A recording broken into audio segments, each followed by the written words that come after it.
Hi everyone, Vegas Film Critic here, Jeffrey K. Howard, here to review The Joker, starring Joaquin Phoenix and directed by Todd Phillips. A movie that has generated so much publicity, so much buzz, so much backlash, well before it even was released in theaters. I mean, I've never seen anything like this due to its subject matter. We have Joaquin Phoenix playing Arthur Fleck, who's a man who's a clown by day and a stand-up comedian by night. And he was taught by his mother to make everyone laugh, to treat every day and spread sunshine and all of those happy thoughts. And of course, he lives in Gotham City, which is a really rough place, where he's beaten up, you know, spinning a sign, dressed like a clown, or being ridiculed, doing his stand-up. He's on the verge of a nervous breakdown. He's got basic mental illness in the background, waiting to bubble up. And it just takes one more incident to he's going to snap.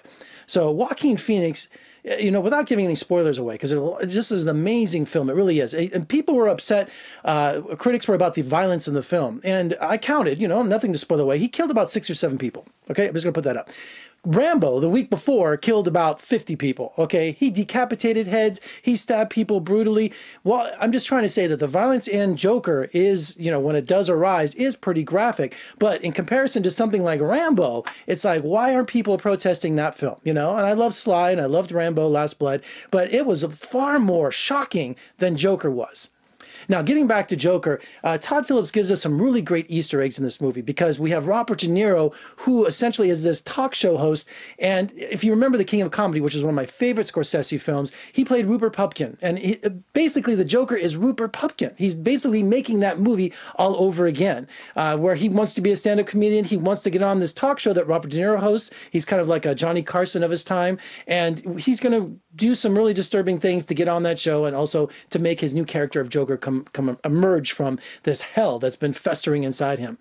So while watching this movie, Joaquin just does some original stuff. He's one of our greatest actors of our generation. He really is. I had the pleasure to interview him a few times over the years. He is the nicest guy. Complicated, and you have to walk a fine line when you talk to him, but he is essentially just one of the most amazing actors of our time.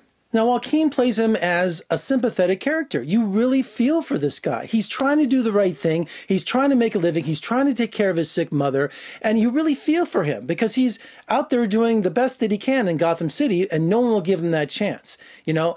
And what's setting him back is he's got this laugh, that famous Joker laugh that he makes his own. It's not the Heath Ledger, it's not the Cesar Romero, it's not even the Jared Leto. He's got his own maniacal laugh. And we find out that it's a medical condition that he can't stop. So when he gets nervous, when he gets in a situation where he feels threatened, he starts laughing uncontrollably. He even has a little card that he hands to people that says, look, I have this condition. I'm not doing anything personally against you. You know, please understand what's going on here. And listening to his laugh, it's not just once or twice, it's throughout the entire film. This laugh that just sticks in my head, and I couldn't get rid of it.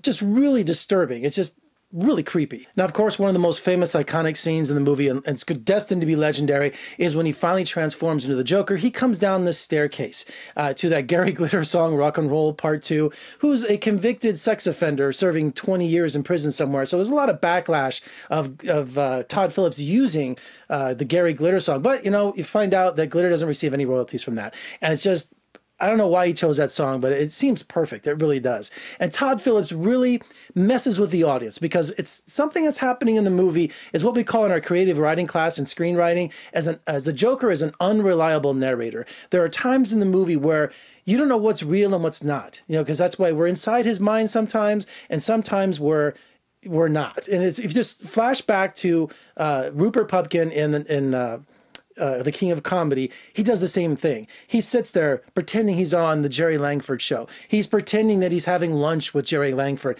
And so the Joker does the same thing. Arthur does the same thing. So you don't know sometimes what's going on, if it's real or not. And I love that about Todd Phillips. And Todd Phillips, he explains in the woke culture, he can't do comedies anymore. I've interviewed Todd, especially for The Hangover, you know, the love letter to Las Vegas, one of my favorite films, being a Las Vegas native.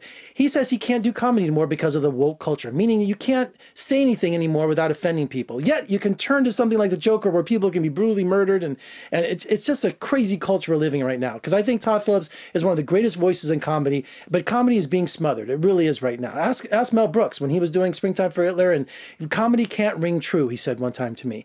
And so Todd Phillips really turns in this really dark film, which I have an argument with people, and I know I'm going to get letters and emails about this.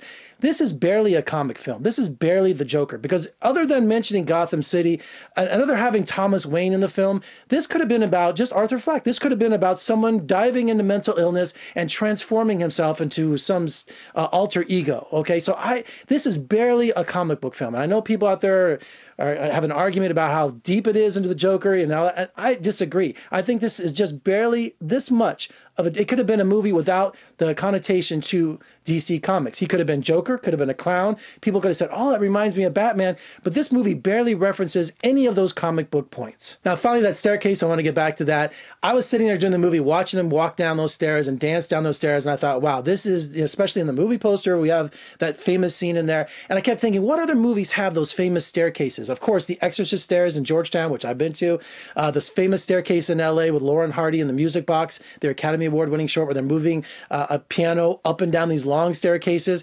And of course, the Rocky staircase in Philadelphia that people run up and do the cheer and stand like that. So I think I want to make a pilgrimage to these staircases, and I wrote down the address. I found out where it is. I'm going to tell you right now. Okay, the iconic staircase, it's in Brooklyn. Oh, excuse me, the Bronx. 1150 West 167th Street, the Bronx, New York.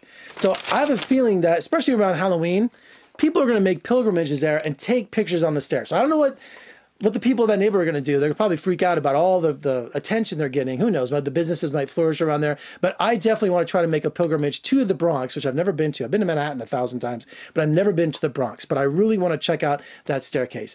Todd Phillips, Joaquin Phoenix turned in a dark masterpiece. I'm one of those critics that love the Joker. Some critics have come out and say it's not what you think it is. It's what's all the buzz about. I think the buzz is right up there. I loved it. Joaquin. Right now, you're a front runner for Best Actor. I can't think of anything else. We're going into award season. We still got 2 or 3 months left. But Joaquin, in my book, was just brilliant. And Todd Phillips, love what you're doing with these dramas, but we need some more comedy from you. Demand more comedy from you. All right, so check out Joker. It's disturbing. Don't bring the kids. It's rated R for a reason. It's not Suicide Squad. It's not a comic book film that you think in the traditional sense. It's a very disturbing delve into mental illness and into a really dark place. So no children. All right, for more reviews and interviews, just surf on over to my website at vegasfilmcritic.com. Also, check me out on social media, Facebook, Twitter, Instagram, and if you're watching on YouTube, make sure you subscribe, hit that thumbs up, and comment below. What did you think of Joker? Did you like it? I loved it.